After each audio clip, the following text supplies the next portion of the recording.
kilala mo lang ako sa aking pangalan, pero wala kang alam sa aking mga pinagdaanan. Kaya wala kang karapatan ako ay husgahan batay sa akin nakaraan.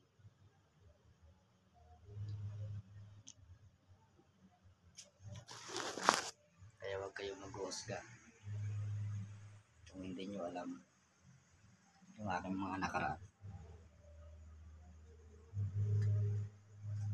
Yeah.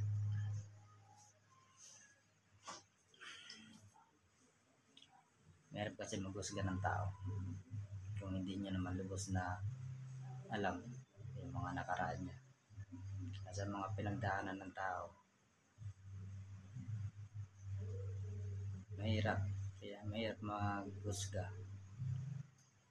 sa taong hindi nyo naman alam yung mga pinagdadaanan.